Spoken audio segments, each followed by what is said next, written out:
வணக்கம். பட்டுக்கோட்டை முன்னாள் நகரமன்ற தலைவர் எஸ்ஆர் ஜவஹர் பாபு தற்போது 25வது நகரமன்ற உறுப்பினராகவும் இருக்கிறேன்.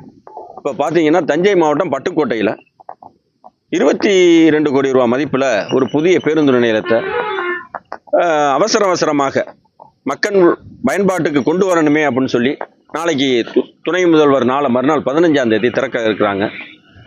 இதை மக்கள் கடும் எதிர்ப்பாக இருக்கிறாங்க. கிட்டத்தட்ட ஏன்னு கேட்டால் இது பட்டுக்கோட்டை மையப்பகுதியில் இருந்து இப்போ இருக்கக்கூடிய பேருந்து நிலையத்திலிருந்து அது ஒரு 4 கிலோமீட்டர் இருக்கு. இதற்கு ஒரு வழிவகை செஞ்சு கிட்டத்தட்ட அது எங்களோட நகராட்சியினோட இடம் தான் 6 ஏக்கர், கிட்டத்தட்ட அதுவே 36 கோடி ரூபா மதிப்பீடு.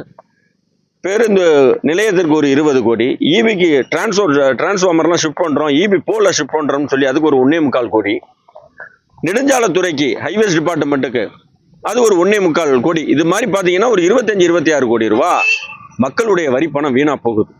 இதை ஒரு இன்ஃப்ராஸ்ட்ரக்சர், ஒரு நல்ல அமைப்பா ஒரு ரிங் ரோட்டை ஒட்டி பல்வேறு இடங்கள் கிடக்கு. இதுல இன்னைக்கு திமுக அரசு இதை எடுத்து அவசரமாக மக்களுக்கு ஒரு பயன்பாட்டுக்கு கொண்டு வரணுங்கிற பேருக்கு ஒரு புதிய பேருந்து நிலையத்தை டவுனுக்கு கொண்டு வரணும்னு வரவேற்கிறோம். நாங்கள் இல்லைன்னு சொல்லல. ஆனால் இது போன்ற தேவையற்ற மக்களுக்கு பயன்பெறாத ஒரு பேருந்து நிலையம் இங்கே வருவது யாருக்குமே பிரயோஜனம் இல்லை என்பதை மக்கள் சார்பாக நான் முன்னாள் நகர்மன்ற தலைவர் என்ற முறையில் நான் அதை ஆதங்கமாக பதிவிடுறேன். ஏன்னா இது யாரும் ஒரு வளர்ச்சி அடையும் அப்படின்னு சொன்னால் இது இன்னும் 10 ஆண்டு காலம் ஆகும் அந்த இடம்லாம் டெவலப்மெண்ட்ஸ் ஆக.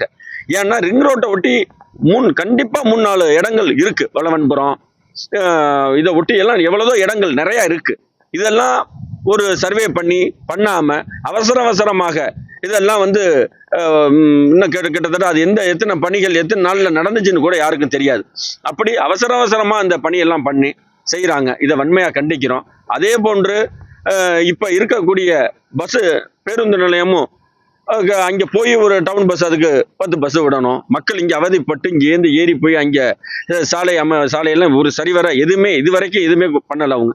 அப்படி இருக்கக்கூடிய சூழ்நிலையில இதெல்லாம் எப்படி ஒரு அரசாங்கம் இவ்வளவு பெரிய திட்டத்தை இங்க கொண்டு மக்களினுடைய வரி பணத்தை வீணடிக்கிறாங்க என்பதை மக்களினுடைய சார்பாகவே மக்கள் பிரதிநிதியா நான் இதை தெரிவிச்சுக்கிறேன். வன்மையா கண்டிக்கிறோம்.